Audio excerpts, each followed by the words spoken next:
Wonderful. All right, ladies and gentlemen, if you can hear me, go ahead and make a comment on the side so we know that this is being broadcasted live. While you do that, I want to say happy Monday and welcome to Noble Warrior Life. All right, so let's get started.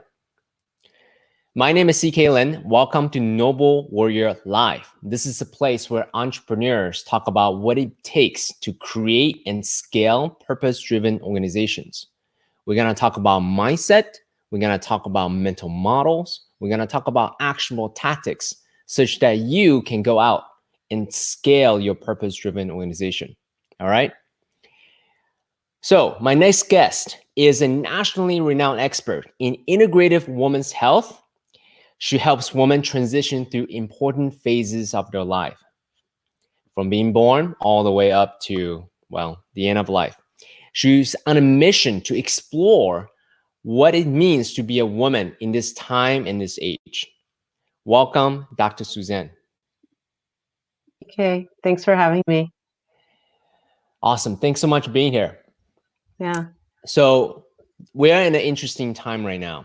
As someone who helps women go through different phases in life, what are some of the questions that keeps coming up as they consult you for advice? Well, I mean, a lot of the questions are the same questions that they ask all the time. I mean, obviously certain things have been heightened, and I think there's been a lot of attention placed on impact on birth from the pandemic and coronavirus. And so I think probably the majority of the questions I'm getting from patients are around that and how they can stay safe and sane at the same time. And then what are the specifics? How is a hospital birth going to be different than it would have been 6 weeks ago? Very specific things, and things have been changing a lot. The number of people that we allow into the birth are now limited. We only have one support person. For a while here in Los Angeles, for 2 weeks in our institution, we were not allowing those people, or the institution was not allowing those people to go with the mom to the postpartum recovery area. They had to leave within a couple of hours, which I had a lot of questions about. I didn't really understand what the science behind that was, and that got lifted. I think famously in New York City, for a while, even partners weren't even allowed in the birthing suite. That's changed, and in fact, Governor Cuomo has gone as far to, as I think this last weekend or last week, to talk about allowing birth support like doulas and non-professionals into the birthing suite as well, because we know that it has a really positive impact. So things are kind of in flux and around birth, and I think that's getting a lot of play. But I'm still getting the same, questions and problems that I always get, whatever the physical or psychological issue is for my patients are still happening. One of the things that's also happened is that I think people made a lot of assumptions about my availability to them, or their doctor's availability in general to them. And even this morning, somebody texted me, which that's a whole other story, but she texted me like, I have an appointment scheduled. Should I still come? People are just like, don't know what's happening. Like, nobody knows what's happening. So there's an added extra layer of stress on top of whatever is going on with them, which is like everybody in every area. This is not anything different. But I'm in a weird position because I'm technically a frontline healthcare provider, because when I'm in the hospital and doing births and things like that, that is considered frontline actually. But then a lot of the other things that I do were stopped temporarily, and it's just very unclear. Like, things are starting to come back here, like elective surgeries and things like that, but very on a limited basis. So it's just weird. It's a weird limbo for all of us. And yet life goes on and people's health continues to exist. Mm-hmm. Mm-hmm. So how do you think, because you're a business owner, right? You're one of the partners in your office. Yes. So how do you think this changes? Because let me actually backtrack for a moment. So let me set a little context. So this COVID thing happened, and it impacted a lot of different industries. Yes. Hotels, to travel, to events, to conferences, all kinds of places where basically people gather. right? Right. And the very nature of your profession is bringing new life into the world. So that's Right. where people And gather. lots of people into our office too. Our waiting room was infamous actually, for being overcrowded and kind of drama filled because of it. So obviously that's not happening at all, because we can't have people near each other. We can't be near each other. Right. So how do you think this going forward is impacting your business, your industry, your colleagues, and so on and so forth It's in having a your huge impact. It is going to it is going to have a lasting impact on how healthcare is delivered. First of all, I think there is a different level of awareness of how things work in this country, and to call it a system is ridiculous. And anybody who wants to call it a system at this point, I mean, they're not paying attention, because all of us who are in the system were aware that it's not a system. Now everybody's aware of the system. This is not meant to disparage my colleagues who are both in administration and trying to keep things together and serve the public and take care of people and literally save lives, or to my colleagues who are really on the front lines in the ICUs, in the emergency departments, all that. Like, they're doing amazing jobs. So I hope that people can continue to appreciate that side of it too, which is that people don't go into medicine to make money. Okay. People go into medicine because they have a passion to care for other people, with at times with great sacrifice to themselves, physically, morally, and financially. Okay. So so that's the actually one side. And now so I'm in more of the sector. I'm in a hybrid situation, because as a private practitioner, I'm a business owner, and I own a business that employs a little under 50 people. Okay, so it's a small business, right? But for a medical practice that's privately owned, it's pretty big. But I interface a lot in the hospital, because a lot of what I do is hospital based surgeries, deliveries, right? So where anything that wasn't an essential treatment was being held.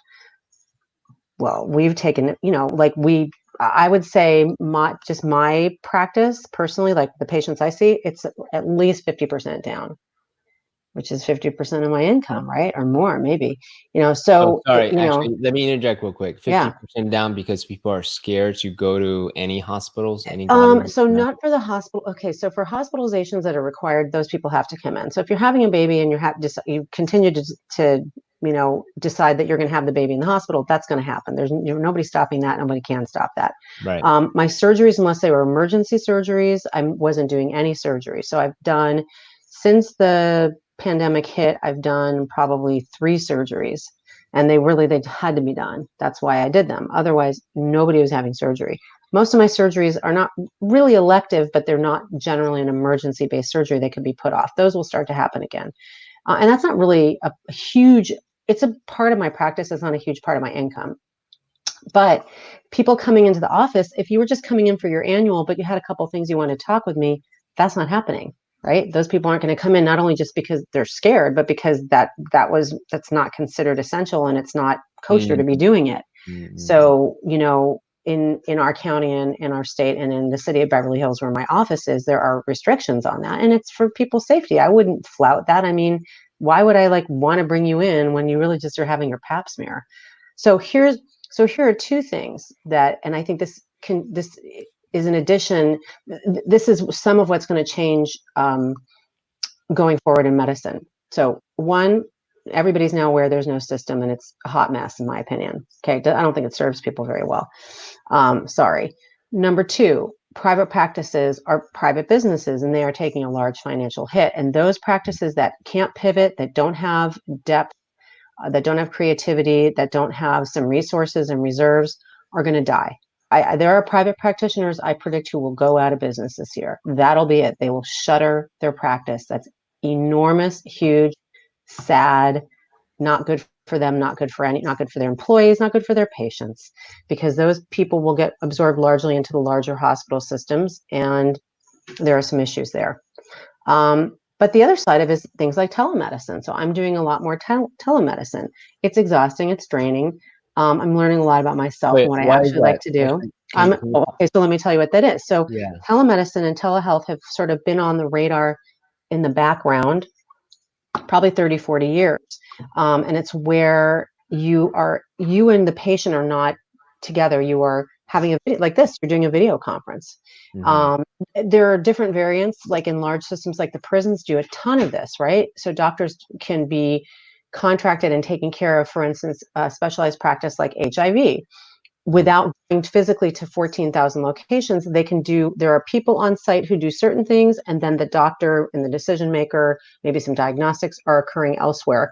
So it really does serve a large population of people very, very efficiently. It requires a lot of technology for that kind of a system. I'm obviously not doing that, but I can see my patients. Like if you have a complaint that doesn't require me to put my hands on you, and I do mean put my hands on you because you can show me things on your body. There's a camera. But if I need to feel or do some diagnostic testing, I can't do that. But the rest of it I can do this way, and I'm doing that. And a lot of my patients have elected to do that, and that's something that I think is really good for medicine. I think it's going to make it more efficient. I think it's going to make it more attractive. You're not leaving your office, driving across town, paying for parking, sitting in my way. I mean, it's like a 3-hour thing to have 15 minutes with me, Mm-hmm. maybe. Mm-hmm. So It's you said, better. but you It's better for said, both of us. but you say it's tiring. And what's the not so good thing about Well, telemedicine? I mean, for me, I'm used to doing things a certain way. I've been doing it for 20 years. First of all, I can see more patients, in the office. Boom, boom, boom. I also am up and moving. I'm a very hyperactive person. I chose this field because I don't like to sit on my ass. I So see. when I'm doing a teleconference, I am sitting on my ass. And it's just, there's something about this that's like draining. I I mean, see. everybody's been talking about it who doesn't normally do this. Like, in some ways it's awesome. In some ways, just like your brain gets zapped after sitting in front of the computer or talking to people. It's just I different. It's okay. It's not going to kill I me. see. I see. So it's more of a user interface type thing, because it's draining, as you said, sitting in front of a computer. But forward looking, right? One of the things that is being talked about is, what if you have like a window like looking thing where you can actually do a device? It's as if you're talking to someone through a clear window or things like that. Would that be helpful or I don't so? know. I mean, I think a lot of it is that you just don't know till you're doing it. And it's just different. It's just different. It's not like I come home from a busy day at the office and I'm not tired. I mean, I am. There's a lot of energy that's being exchanged between humans. Mhm. And, this is just different. It's just like a different way of experiencing a relationship, because a lot of what medicine and healing and diagnostics are, I mean, there's definitely science, but there's a lot of art, and a lot of that is like the sort of the personal exchange that is occurring between Mm, the mm, people. I mean, for me, it's a very important part of what I do, because I walk in the room and I'm already like, I'm going to get a vibe from a person. So like, I see their body language, like there's certain things that I'll pick up on and I'll ask that, have nothing to do with what they said they're here for, or that their chart said, or that they told my, medical assistant. Like I walk in and I'm like, what's going on? You know? mhm, So, it's just different. It's just a mm, different part of my brain. So But I think not that this is here to stay, and I think it's good. I think this is here to stay, and that's going to talk about like downstream effects of commercial real estate. mhm, Do we really need to have as much real estate as we have? I mean, maybe we mhm, won't need to eventually. mhm, mhm, Staffing mhm, it's going to have a big impact, long-term impact. Things are going to change in the mhm. economy. Obviously, everybody knows that, but I really strongly predict that it will change very much so in my field as well. Yeah. Okay, so let's talk about that for a moment since we're on that topic. So say this continues another 3 months, let's say, or 6 months or whatever, right? So what are some of the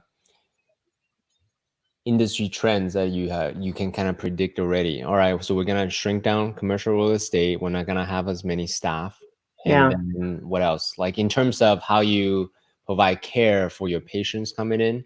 Let's say now it's no longer Beverly Hills proper, and then more people are coming to you from elsewhere. I mean, I don't know. So what are some of the Well, yeah, things so that you some can of the see? some of the regulations that have been on the books for decades that the telemedicine community was trying to fight against, I only became aware of it recently because I was sort of interested in it anyways, because I have my conventional private practice that I'm a partner in, but I've always taught. I have the integrative stuff. I do it in the office, but a lot of it was a little bit separate. It was more on the teaching and writing side, and I was always like, is there a way that I could bring that in more, but have them a little bit separate?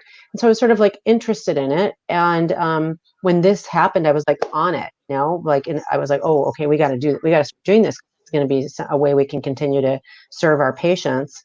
And so I started learning, and what I learned is that they've been trying to get the changes like reimbursement from insurance, practicing across state lines, like there's lots of things that right now are lifted on an emergency basis, but I think the genie's out of the bottle. So I think for a lot of us, it will be attractive. And like you said, like I'm already planning on opening my practice to anybody, like because before it wasn't clear to me if it was going to be legal for me to see you in Arizona without having seen you first physically. Well, that's not a thing anymore.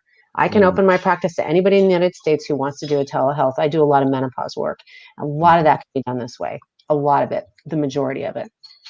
And so there's opportunities for a lot of people. But like I said, I think people who have a certain way that they do things are less creative, are older, whatever, have a more procedure-based practice. I think it's gonna hurt. I think it's gonna hurt. And I think we're gonna lose some of these people, which means people are gonna I think there's gonna be a shift in the way people access. Because the other thing is that in some ways, this provides a lot more access for patients to me, but not if you live on a reservation where I was listening to NPR this morning, and they were talking about how they're providing free Wi-Fi hotspots on reservations because even if there's internet access, people can't afford it. Right? So these people are underserved terribly as it is. And creating opportunities online still is not creating opportunities for people without access necessarily. And I think it's going to highlight, I think, a lot of the disparities that people experience in access to care and then in outcomes are going to be highlighted and already have. I mean, I feel like some of them are getting brushed under the rug a little bit, but there's all sorts of data indicating that people of color are suffering much worse from COVID and have much higher death rates. Not that every color is poor, but we do have a lot of people of color in this country who are poor and who don't have access.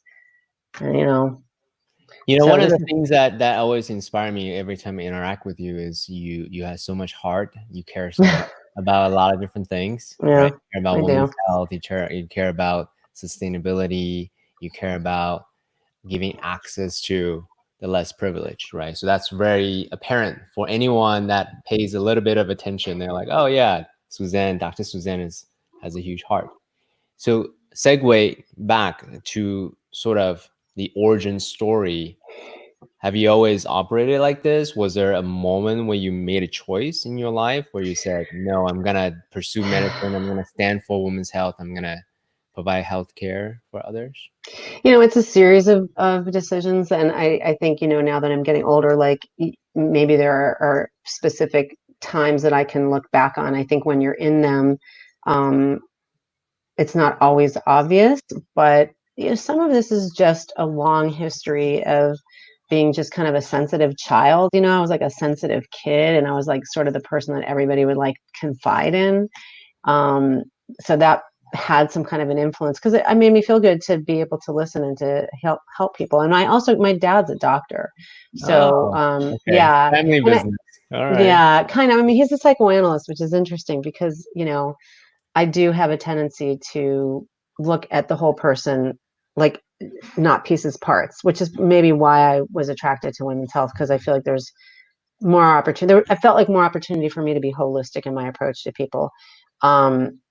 So I definitely grew up in a household where these kinds of things were valued, and they weren't even necessarily talked about, but like demonstrated. Like my dad grew up, in a kind of poorer household, and my grandparents were immigrants, and there's a lot of like that kind of that like make it to America story that definitely was talked about. Like, if we lived in a small town, we'd be the richest people in town, that kind of stuff. You know how lucky you are. That was the kind of stuff I got growing up. Meanwhile, I had everything. I had everything. I grew up in Beverly Hills. I had a very privileged background. I traveled the entire world. My parents are big world travelers. They're not together for many years. They still are huge travelers. So that was the other thing, is I saw the world very early, and I saw like, oh, people have different kinds of lives. People eat different food. Like, I saw that everybody isn't the same, and that, it's really beautiful, and I think I learned to appreciate difference. So these things influenced me. And then I actually didn't think I was going to go to medical school. I did a liberal arts education at a really wonderful institution called Wesleyan University, which is prized for, the watchword in those days was diversity. This is the 80s. And also kind of like a very integrative approach, like very, a lot of critical thinking and learning how to learn and loving learning and all that stuff. And so I was very much encouraged academically. And I think that has had a really lasting impression. Like, my major was social psychology. I had a joint major in sociology and psychology, and I had a minor in art history. And I wrote a thesis on an artist and his social cycle thing. I mean, like, that was like very Wesleyan, very Wesleyan. Like, I made up my own thing basically, and was told, like, that's what you should do. You should approach life that way. So I think having that, like, feeling like I wanted to do things differently and be creative, and having adults and mentors around me say, yes, that's what you should do. Like, that made a big difference, right? Because I've never done it the way I was supposed to do it. I didn't even do pre-med. I didn't do pre-med. And then I left college and I was like, I don't really like working for people. That's I obvious. mean, I can, but You're I kind of a really rebel. don't enjoy it. Yeah. And I went back and did a post-bac pre-med. So that's the other thing too. There's never one way to do it. There's always another opportunity. The road is winding. It's not like, I so didn't get into medical school the way I was supposed to do it. I was out of college for 4 years. I did research. I worked in a free clinic. There's a through line, right? Like, I really liked helping people for the sake of helping them. And not because I'm so awesome, but you get a lot out of it when you give. You get what you give. So, when I got into medical school, I was at USC at LA County, and that was really interesting because I was like, oh, everybody isn't here for the same reason. What? I was like, so idealistic, CK, so idealistic. But then I got to work with these amazing patients at LA County who I felt were so generous. It was like, you don't even know me. You're really, like, this is scary. You're sick. You're poor. Like, and I felt like they were the most generous people I'd ever met, and so kind. How come? Like, what really Because appealed to they you? would let me in. Like, that's so private. That's so, like, it's your body, it's your health, and it's like, people were so vulnerable, and I think my authenticity and my just being real, like, really paid off because people trusted me. Mm. And then I got a lot of, like, and there's like some cultural stuff too, but a lot of Central Americans and Mexican Americans, and it's a county hospital. It's one of the biggest county hospitals in the world. It was just a crazy jumble. And people who didn't even speak Spanish, like, they spoke some native, tongue that I didn't. I was like, this person's from Mexico, okay. Like, they were native. They didn't speak the Mexican Spanish that I learned, you Mhm. know. And we just somehow figured it out. And I got a lot of love from these patients, Mm. and I got a lot of, like, um, God is working through you, that kind of stuff, which I really, Wait, pause for a moment. yeah. God is working through me. How old were you when you kind of learned that and then embody it, or In my relatively 20s. new? It was in Oh, my in your 20s. 20s. And That's I awesome. heard that, and I was like, hmm. At first, you're just like, oh, cool, this is this person's belief system, and I'm here to help provide comfort. And then Mm. as I got older, I was like, interesting, not in charge. Yeah. Seems to me getting a lot of information about that. Because Mm. as a physician and I'm a surgeon, like, Mm. you're in charge. You're the Mm. authority. Mm. And it's a weird balance because you have to have that confidence. I have to have confidence.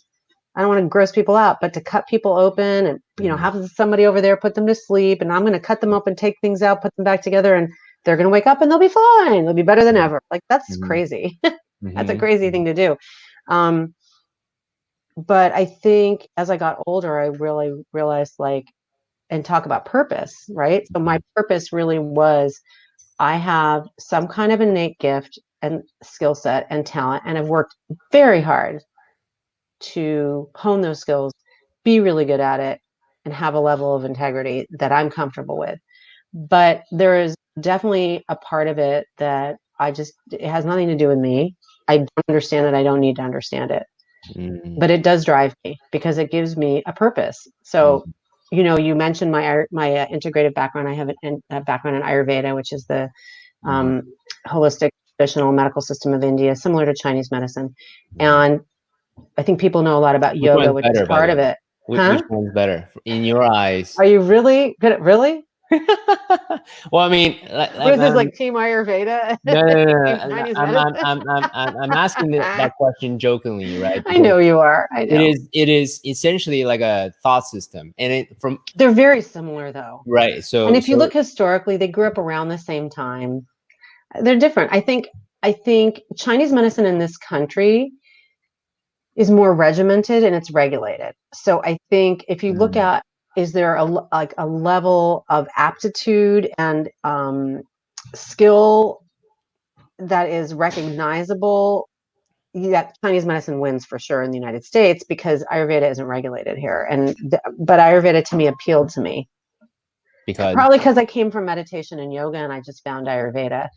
But they're very similar. They're very similar in terms of their approach to the mind body system and how people live and lifestyle management and the impact of spirituality and our relationship with nature and the seasons and ourselves. And so the word dharma is probably going to be familiar to a lot of people that follow you. mm, And that is your purpose. That is your purpose here. And I believe in that. I believe that I have a dharma. It's evolving. It's not always been the same or will be the same, but it's I believe that it exists and it does drive me. so quick question. There's so many directions because I know. I'm like, did I even yeah, answer you what you asked basically me? condensed, decades of your experiences in Well, like it's hard. 20 Yeah. minutes, right? So what I'll ask you is this. As a Western doctor, surgeon, right? How do you present yourself? How do you balance yourself from the holistic medicine Ayurveda versus the Western approach? And then how do you kind of reconcile that internally and how do you present that externally? You know, some of it I just, like I said, I've always had a tendency to just sort of do what I think is the best thing to do anyway. So it's sort of like, well, I just do it because it makes sense to me. And if it doesn't make sense to you, that's fine. You could go elsewhere. I mean, really, like if it seems weird to you, then you're probably not a good fit for me. Having Mhm. said that, one of my favorite things about Ayurveda specifically is that they love to talk about the history of the medicine. And famously, one of the most important scholars in Ayurveda, Shushruta, was a surgeon. So, in Ayurveda, as in most medical systems, like everything can't be handled the same way. And sometimes you do have to do surgery. So that's just kind of, now I was already a surgeon and doing it, but I was like, oh, cool. Okay, that works. So I've kind of glommed onto that thought. But I think that's just, it's because that's my practical side. I mean, I think people make an assumption that if you have some kind of involvement with a holistic traditional medical system, that it's all woo. Well, that's not true. I mean, the ancient physicians of China and India and everywhere else, because there was medicine everywhere, all over the planet, there always has. That was the science that was available to them at the time. Mhm. And what's interesting, I mean, I could go off on a whole thing about this. It's pretty fascinating. And one of the things that I really loved when I first started studying was like they kind of nailed it before they were doing dissections about how the body works. It's pretty wild. Like it was like, whoa, that's actually what happens. Like very subtle systems, like what we would call immunity or the way the blood system works or the nervous system. Like they were right. They had language about it, so that appealed to me, I think. But I mean, like I said, like I'm very much we talked about this before, like I'm very much heart and mind. And I think that is science and intuition or art, and that's discussed in conventional medicine also. That's the bedside manner, or I think that's the best way you would see it, I or see. So it's just a different language. The yeah, it's just different concepts are all language. there, just different Totally. language, different nuance about And how I you. have a different bag of tricks. I have a deeper bag of tricks. I have pharma, I have, my surgeries, I have procedures, I have meditation, breath work, herbs, lifestyle stuff. Ayurveda talks a lot about aligning your practices with your particular unique constitution and the environment in which you are living, which includes seasonal change. I think, which is sustainability I was always into, but that they all go together. That's one of the reasons that sustainability and trying to be as in harmony with our environment as possible is so, so, so important to me. And, we met because of the work we're doing in the, whatever calling it, the Mafia for Good, the COVID Crush Hackathon, whatever.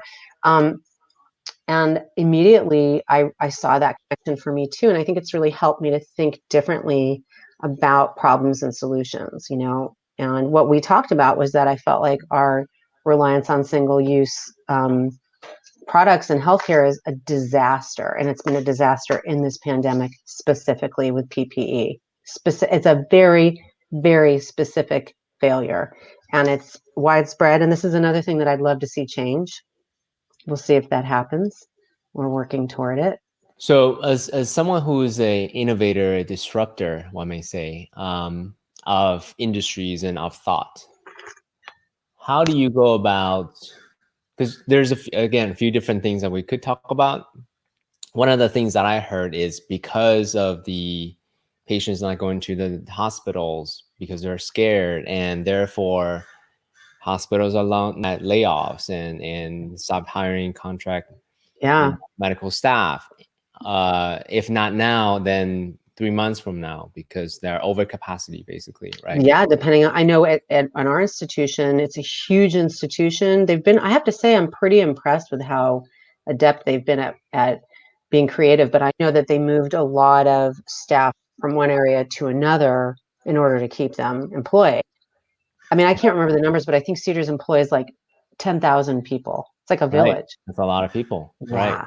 Yeah. So on the systems level, that's what's happening as a way to meet the demand and supply, right? Kind of right in the middle. So as someone who is a systems thinker like you are, when you're thinking about single-use PPEs, or you're thinking about, hey, these waves are coming in 3 months' time, where our current practice, our friends' current practice is over capacity, then how do you kind of navigate your thoughts such that you can be in the systems level rather than just on the individual level or on the business owner level? Yeah, it's hard because like my focus has been on my practice with my partners, and really it's really interesting because normally we'd be having a quarterly strategic, planning meeting, right? And we did that in January.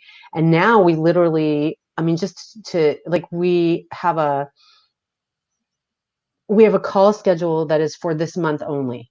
It's totally different than where we were in January. We were planning for like, what's the year's plan, and where are we putting the money, and what are we going to invest in, and what are we going to not invest in, and how are we going to expand, how are we going to grow the business, like that. Okay, so we actually are not. We're like actually much like people are in general right now, living on more of a day-to-day basis, which is interesting and weird. I don't have my institutional experiences are more as a professional lay leader, and I think, but my experience as a person, kind of getting through my own crises. I mean, I've had many more since getting into medical school, has been to be creative and think outside the box, and that's why I think having people getting together with different perspectives, like we've been doing, is really, really crucial, because you're going to have one perspective as an entrepreneur and having experience in social entrepreneurship. And then the guy who's the supply chain manager is going to have an experience here and a perspective here, and the engineer and the designer. And then you need the healthcare people, because what do we need on the ground? Who's the person that you need to talk to? How do we generally use things? And this is not going to be, I think the solutions, and I can talk about it in healthcare, the solutions in healthcare are not going to come, I think, directly out of healthcare only minds. I just don't think it's going to work. I mean, if we want same old, then that's what's going to happen, because they're doing a great job at that. but they're not necessarily out of the box thinkers. Not having been involved intimately in the top leadership at my institution that I attend at Cedars-Sinai Medical Center, I can't tell you what's really been going down. I can tell you that I think they've done an outstanding job, because they did have to turn things around, this huge cruise ship really rapidly. And yeah, there were a lot of issues in the beginning, and I got to have personal experience with that, like, wow, some stuff that I was like, what? But, Like they what? were, What kind of things? I got exposed. I had a patient who actually had coronavirus very, very early, like right before everything went bonkers, right? And so just the whole experience of like, as soon as I found out, talking to the Department of Health, figuring out what I'm supposed to do, feeling very much like they had no idea what I was supposed to do. And I'm talking, this is like early mid-March, right? And I was like, it just was really disconcerting. I was like, who's the authority? Nobody knows what's going on. Okay. 10 days after exposure, I got a cold. So I was told, get to 14 days, you're good to go. I got day 10, I got sick. So now I had to go get tested. And even then, it was like nobody knew just figuring out what I was supposed to do was very complicated. I ultimately got tested in employee health services at Cedars, because even though I'm an employee, I'm an attending. And, at that point, this is like March 24th, like nobody could test. So I went to Cedars, got tested. If you've heard anybody call it a brain biopsy, it feels like a brain biopsy. It's really bad. And it was very Like if they stressful. stick it, the thing out. Dude, they stick it so far in there. And I've had babies come out of me, okay? So I was like, at least that was only 5 seconds, because I was like, you're just crying. It was so painful and like automatic, because something gets stuffed up your nose, you cry. I Oh was my like, God. ugh. It was so stressful. And then I was quarantined. Like, I was isolated from my family. I have a converted garage. I lived out there. And I found out 5 days later that I probably shouldn't say this, but the Department of Health had picked up those labs, and they got mishandled, and they were all lost. Every single person who got tested that day. So we had to come back Oh and get man, retested. go through that again. Oh And not man. just that, I was like, well, do I have it or not? Like, what do I do? Am I living away? I was like, did I expose my family? Did I expose other patients? Like, oh my God, just like, this was right in the beginning when everybody was kind of freaking out anyways. And it Mm, was like, oh, this just shows me like nobody knows what they're doing. Like, they're mm, doing the best they can. mm, Now, I don't want people to lose confidence in the Department of Health or in Cedars-Sinai Medical Center. They have since that time really gotten it together. And I have to say, even during it, their communication was okay. Like, they were like, this happened, nobody knows what's happening right now. But that was a real wake up call. And I think when I was asked and invited to participate in this thing that we do, initially I was like, oh, it's one more thing. And Karen, has a way with getting people involved. But I was drawn to it because, like I said, I knew that I had something to offer, and I felt like the solutions are going to only come from collaborating and thinking creatively, talking mm. to people who have a completely different worldview. I don't know what the solutions are, but I know that that's the only way they're going to happen. If we want to make changes, that's been the only way it's worked for me in my life, actually. Mm, mm. Yeah, actually, walk us through sort of your mental models now. Someone else listening to this, they're in the middle of pivoting right now. Yeah. Their old model doesn't work anymore. That they know their core offerings, they know who they are. They have a sort of an idea of what their purpose is because they're listening to my podcast, right? Right. Or at So least they're interested. they're interested. They're aspired, Yeah. aspiring entrepreneur in that way. Okay, so what would you say to them? Because there's a lot of things that you share about your journey to become a doctor. I can pull them up, but I'd love to kind of hear what you say before I Yeah, share I kind with of want to you hear what what I you say heard. too. I want to hear what you Yeah. heard. I think what has worked for me always, I always saw myself as a gut instinct person. I my gut is going to tell me, is this the thing I should be doing or not? Is this the person I should be involved with or not? Is this is my heart has to be in it in order to really go all in.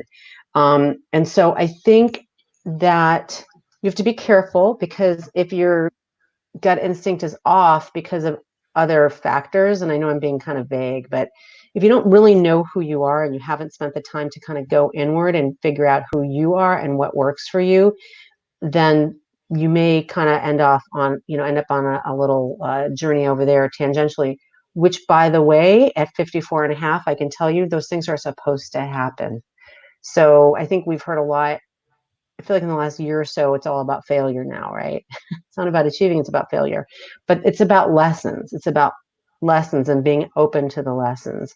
So that's number one. So doing some work. And for me, it has been journaling, writing, talking to other people, therapy, meditation, 12 steps.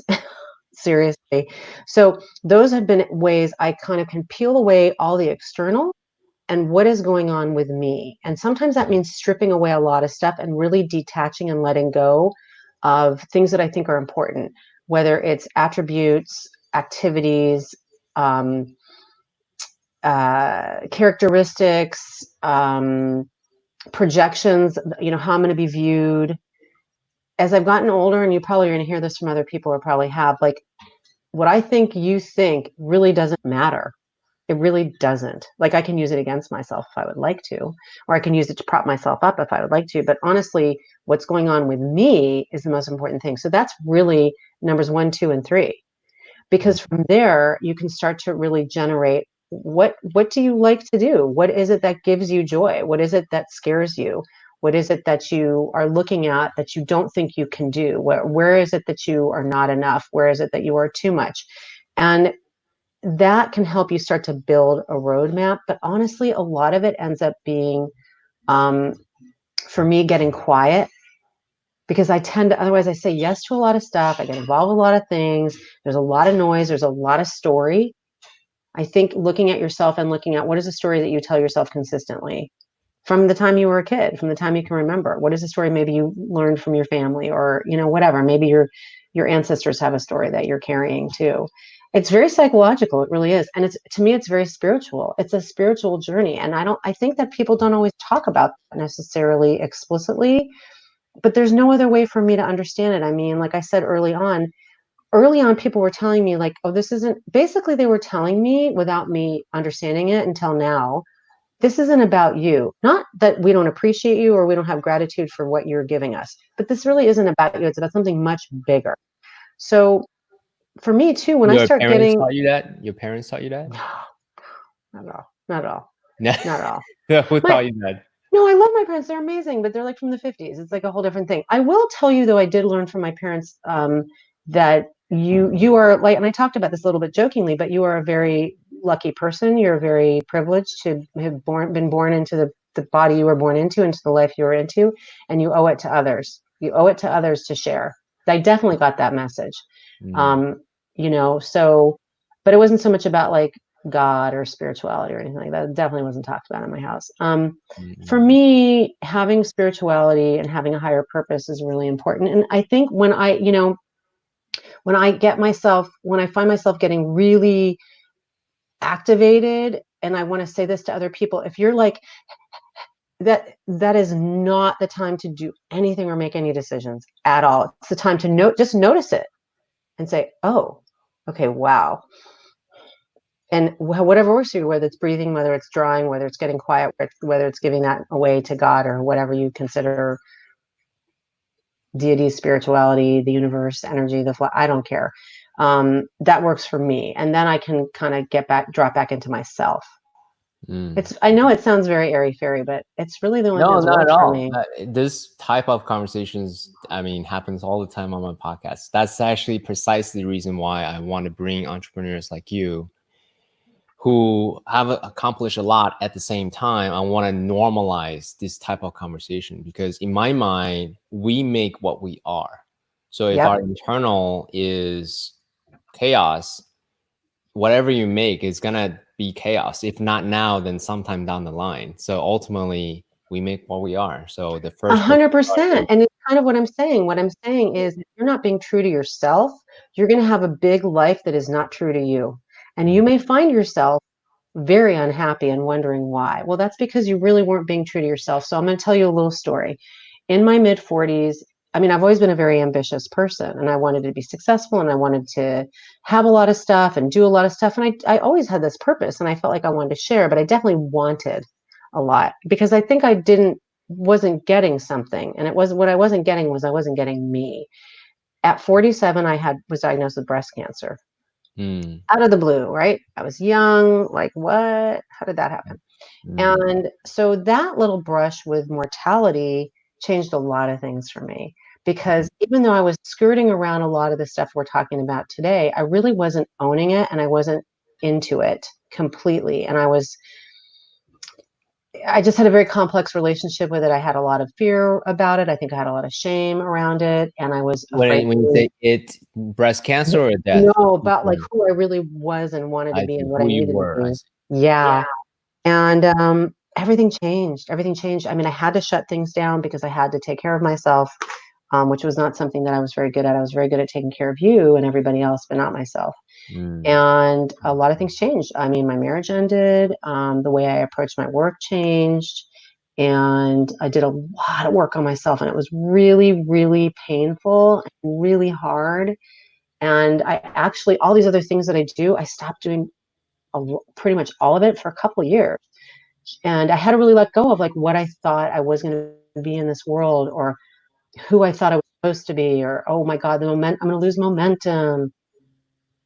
Nope. None of that happened as I got back to who I am. And then all sorts of things started opening up to me that were much more aligned with who I am and what I really wanted to be doing. Sorry, pause for a second. Yeah. What did you do to get to the center of who you really are? Because I asked that question specifically because this is the time. A lot of chaos, external, internal, marriage, relationships, all of it happening. Yeah. Right. So people are going through this. Well, I had to grieve and mourn. I so when my marriage ended and I was recovering from breast cancer, because it kind of happened around the same time, I had to grieve all of this stuff I had to grieve this person that I thought I was. And I did very specific work. This is where 12-step really worked for me. I mean, I don't want to get too deeply into it. I don't have a substance abuse problem. It was more of a process issue for me.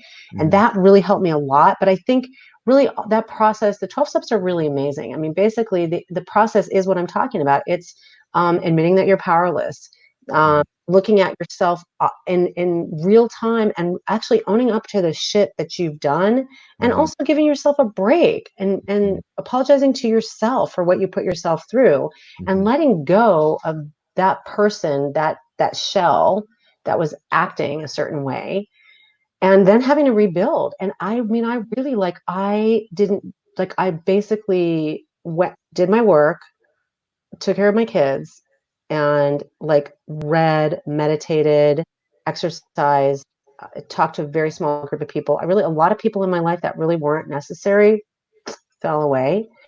And a lot of my media stuff, I didn't do any of that for like 2 years at least. And I was very attached to that, right? I had a lot of like TV stuff and like people, oh, we wanted you to do this television show, blah, blah, blah, blah. People blowing smoke up my ass. Sorry. Like, and I was just like, ugh, like I had no energy for any of it. And I realized like, that's not even like, what is it that I want? So really, like, I got really quiet, and sometimes it's really uncomfortable to be quiet because then you're left with yourself. You don't have the distractions. So that is what's happening right now. This is why a lot of people are freaking out. There's no distractions of activities and stuff and things and people. And it's like, it can be like scary. But if you can just get quiet with yourself and realize like, that's okay. Quiet is okay. Uncomfortable is okay. Grief is okay. Anger is okay. All these things are okay. Feel them. For me, what worked was feeling them, writing about them, processed it for me, talking about it with, people, certain trusted people worked. And then just kind of being open to like, okay, what's going to happen next? Let's see. And it's pretty crazy how many things opened up to me that made much more sense, including a much better relationship. I love that. First and foremost with yourself, right? Be at peace. 100%. The relationship with me. Yeah. That's the most important, because no matter, I guess, with this podcast, the kind of friends I have, a lot of people are, have a lot of admiration for them, and then all the staff, and the boss, the leader, they're respected, all these things. But they tell me, most of them, almost all of them, tell me that, well, at the end of the day, all those things are nice, but they're fleeting. Mm-hmm. Because those things, the success, the accolades, the magazine covers, the interviews, all these things, when you close your eyes, you're by yourself again. So whatever doesn't suit well with you Yep. are still there. So, 100%, 100%. That's like when you like decide you're going to move to another city to start over. Aren't you the person going to that new city? I mean, like right. if you don't get okay with you, you're going everywhere with you. I used to, when I was a resident, I had a teacher, a physician, Dr. Leo Lagasse, and he was a really outstanding surgeon. He was a GYN oncologist, so he's a cancer specialist for women's cancers. And he was a known philosopher. Like, he was an incredible surgeon. The surgeries were so long, like hours and hours and hours long. And ultimately he would start kind of getting into it with the residents and ask you all sorts of like personal kind of philosophical questions. And I remember he said this to all of us all the time. He was like, what do you think? Do you think that my patients on their dying, on their dying breath, are they're worried about like the golf course or the extra car or the beach house or the trips? No, they're worried about their family, their loved ones. Like, they don't care about the jewelry and I mean, he didn't give you the answer, but he dealt with a lot of women dying of ovarian cancer. Mm, And I was, a young mom. I was like 20 whatever. I was probably like 30 when I met him. mm, And not like I couldn't have thought that myself, but hearing that from a man much older than me, who was very accomplished and very admired, and just bringing it down to the brass tacks, like what's really important, mm, um, you know, was a good thing to hear at that point. But mm. you have to figure that stuff out for yourself, honestly. And sometimes you have to like put yourself through some bullshit and pain to get there, So, quick unfortunately. question, actually. You're at a unique position where you get to see a new life, Yeah, literally being born, yeah, yeah. and you care for them throughout their different stages of life. And at some point during your medical career, probably seeing people also pass as well, right? So you're at a very unique position. Yeah. Not as much. You'd be surprised. Not so much, thank God. Poo poo poo. But yes, of course, life threatening illnesses, people being very, very sick, people losing pregnancies, Do you hmm feel that that gives you more of perspective? It makes it's obviously how do I articulate it? It's challenging to go through the human life roller coaster ride for everyone. It doesn't matter Yeah. who you are, how rich, how poor. It doesn't matter who you are, right? Just different. But you at a unique position where you can literally see the beginning, the middle, and the end. Yeah. So do you feel like that makes it a little bit easier since you have more of a meta perspective? This is more of a I philosophical don't know if I don't think it makes it easier, but I mean, but I think you have to be really careful, because I think I definitely do have a different perspective, because I'm dealing with like intense life issues on a daily basis. And one of the ways that people survive that, oh, oh my goodness, sorry. My Sorry. thing just that's I'll be back. My camera went cuckoo. Sorry.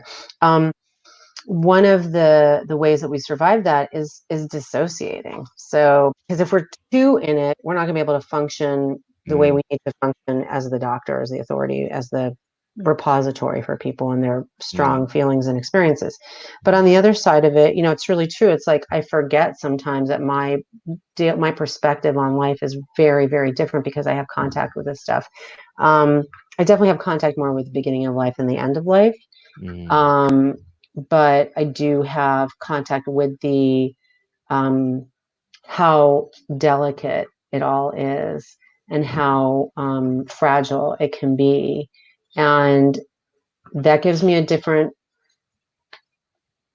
way of viewing things. Maybe I appreciate things a little bit differently. Um, I'm kind of a glass half full person. I'm noticing it a lot with my colleagues in terms of how they're responding to the COVID thing. It's interesting to see like who's just freaking out, honestly, and like super negative about everything, and who's, I mean, and there's a lot to be negative about. there's a lot of bad stuff going on, actually. And who's able to sort of balance it, it's an observation. It's not a judgment at all. Because a For lot of these sure. people are people I love, but I'm like, I can't read every single article about this. Like, I pretty much know what's going on. For Like, sure. I don't, you know, I don't know so. if you ever, so I don't know if you ever heard this quote. It goes like, adversity reveals our character. I Mm-hmm. don't know if you have had any psychedelic type experiences before. You're a doctor, so you don't have to answer that question. I don't care. Like a long time ago, nothing recent. Okay, but essentially, from my point of view, adversity is basically you're sitting in ceremony, right? And it reveals all of your light, all of your shadows as well. It's an amplifier. It's a multiplier. So the way I see it is, people just do more of what they normally do. Totally. Totally understandable, totally human, totally cool. It's just, like, okay, so what an opportunity for us to actually work on our own stuff, right? So 1,000%. And like I said, working on stuff is hard. It's a lot easier to run around crazy, busy, racking up podcasts and money, whatever. Not that they go together. um, than it is to sit still and be quiet and feel whatever is going to come up. Look, we could have another 3-hour conversation on this one, and this culture certainly doesn't value that. That's one of the reasons we're having so much existential angst. Definitely there's real stuff. People are losing their livelihood. They're in fear financially. People are sick. But I think a large part of this and like the protesting and stuff is more about like fighting for this idea of what we are, which is like, go, go, go. Like, is that, do we need to be like that? And I'm saying that from the privilege of my home. Okay. So, but there's some like, existential angst going on here that, like you said, is just being revealed by the amplification and the intensity of the experience. mm. It I was want there. I want to talk to you, bring back to the more practical stuff. Mhm. So you were going through a middle of your own crises. You got still, right? Oh, well, it got forced on me. Right. And you took care of what you needed to take care of, and you Yeah. got still. And you said you talked to trusted friends. What are some of the criteria that you use for your trusted friends? Because one could imagine you had thousands of acquaintances, thousands of Yeah. Facebook contacts, right? Yeah. Thousands of people who admire you. How did you pick your friends who you truly wanted to hold close during that time? Well, like you said, people kind of showed themselves. It became clear who was there, um, in different ways, and so that really helped me, um, identify who I was gonna rely on for different things. And then I actually, and I made some new friends who were also kind of going through things that I could relate to. Because one of the things that's even happened in the beginning of this whole situation with the pandemic was that, very early on, I really only wanted to talk to certain close friends of mine that are also physicians because they just understood it in a different way. And like what we were going through was very different. It's not so much the case now, but I think there were people that I had shared experiences with that I knew that they had gone through crises. My cousin is, an example. And I'm actually like, I can talk forever, but I'm actually a really private person. I tend to not uh, I tend to not share, and I learned that a lot about myself during this whole thing, which is that I don't really like being vulnerable. It Mm, makes that would seem obvious to someone looking at me. I'm a doctor. mm, It's not about my vulnerability; it's about yours. mm. Can I'm I ask you a good with question? yours. Can I ask you a question about that? Yeah. No, that's a really beautiful frame that you just distinguish. Because at the one hand, you're a leader. You're there to provide Hmm. sovereignty and certainty for the people who depend on you, who don't Yep. have certainty, right? So I understand that. At the same time, my experience of you is being very open and welcoming and open heart. So it doesn't quite compute for me when you say I'm a very private person. You know what I It's, mean? I think, the most deep stuff. Like I've learned, like this conversation, I've learned how to have this conversation, in a really real way. Like certain things that I'm saying that I definitely wouldn't have said even 2 years ago. Um, but I've learned, and some of this is just life experience, some of it's just where I am. I don't know. That it just makes more sense for me to be out there about who I am. And if our conversation is about me revealing what has worked for me and inspiring other people to do so, and then giving them some practical tips, Mm-hmm. then that has to be part of it. Because I will tell you that I think that I'm a much better doctor, I'm a much better teacher, I'm a much better employer, Mm-hmm. I'm a much better partner, I'm a much better parent, I'm a much better friend when I'm able to be vulnerable in that way, and create some real intimacy, actually, because otherwise it's like I'm just showing you this shell, and that's Shiny, also shiny, unattainable. veneer, Right, beautiful, perfect. Yeah. right, exactly. And some of that, I think, was like me being, I mean, I really am authentically warm, and I'm interested in your story, and I want to make you feel welcome. That's not real about me, but that's also can be a shield a little bit. Mm-hmm. So, because I'm in control, I'm doing that. Okay, so do you mind practicalize that for people who are listening? Ooh, Practicalize for me, right? So that's a me, hard one. I don't really know. so, I so let me mean, let me set up the context for a little bit, then you can help mhm, that question, right? Because in my mind, there's a spectrum. There's the I won't share everything, and there's the I'll share everything. right, TMI, right? right, And right, like right, right, right, irrelevant things, and doesn't matter. They're right. just like the way I articulate it, not so artfully, is emotional throw up. They just like Yes. bleh, everything, right? Yeah. So I love to use the yin yang sign quite a lot Mhm. on podcasts. So the answer is somewhere in the middle, right? Not Yeah. over here, not over here, right? So how do you discern?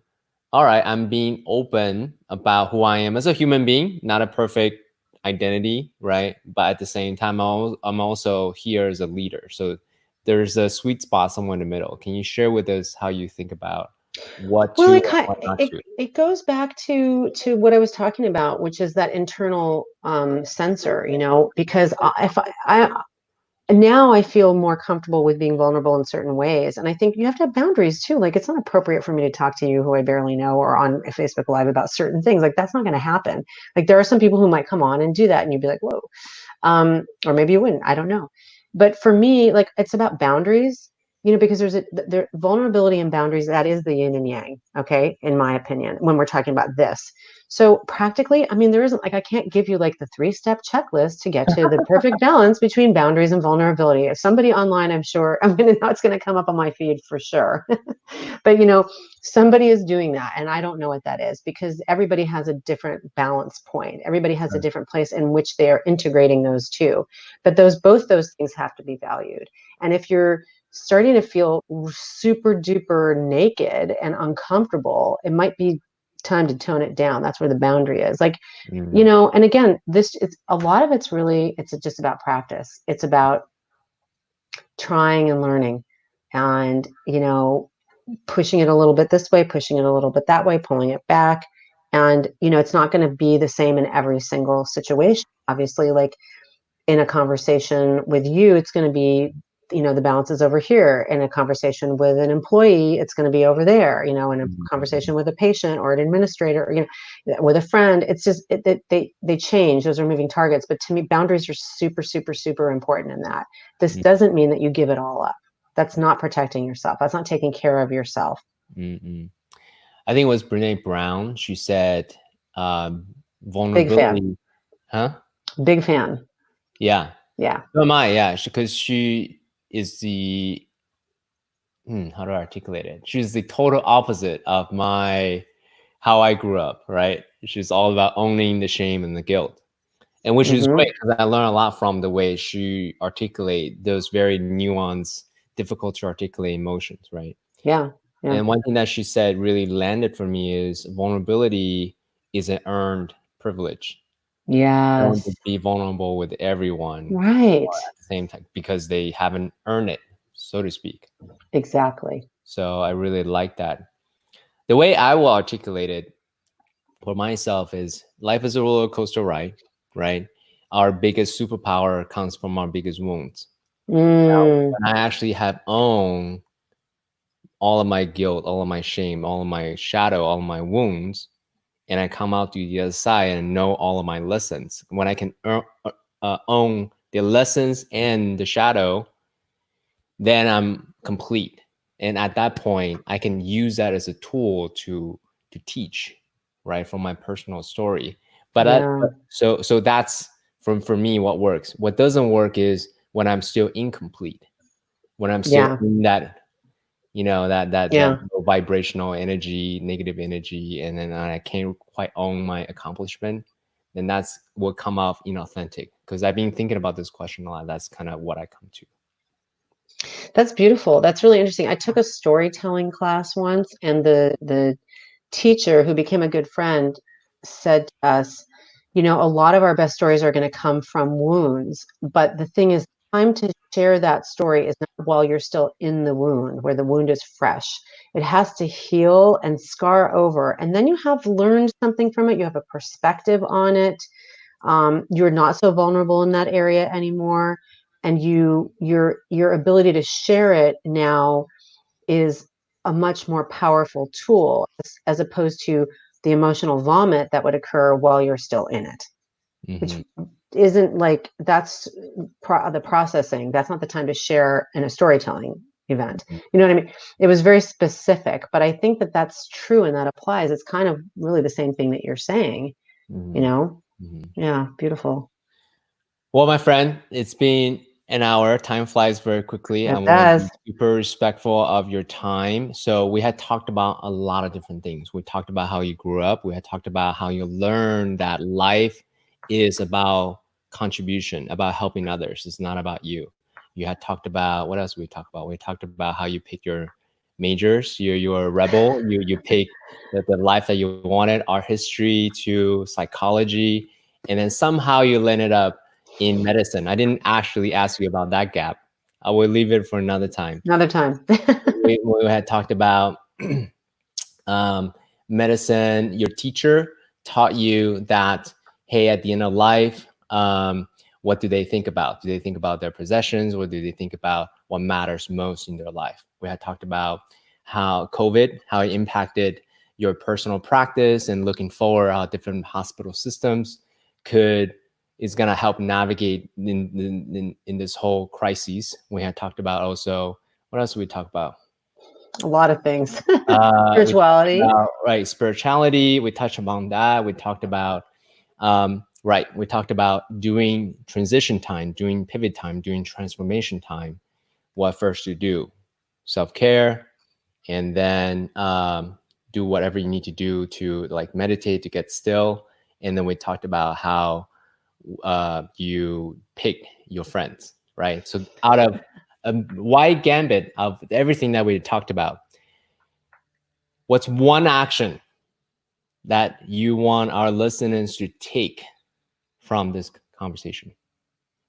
Oh my goodness. I mean, I think if there's one actionable item here, it's the one thing that has been a through line for me probably for the last 20 years, which is my meditation practice. And I can't say that I do it exactly the way I thought I would, but having every single day a period of time that is still has been the thing that has had the most positive impact on me.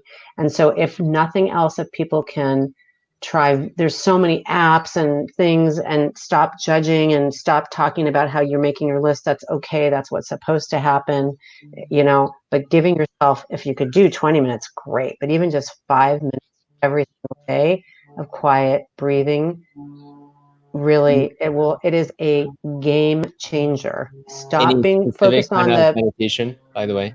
I mean, I have a mantra meditation, but I don't even do the same thing all the time. And I think the reason a mantra works is because it gives you that thing to pull you back when you are making your shopping list, or you are starting to stress out about that situation.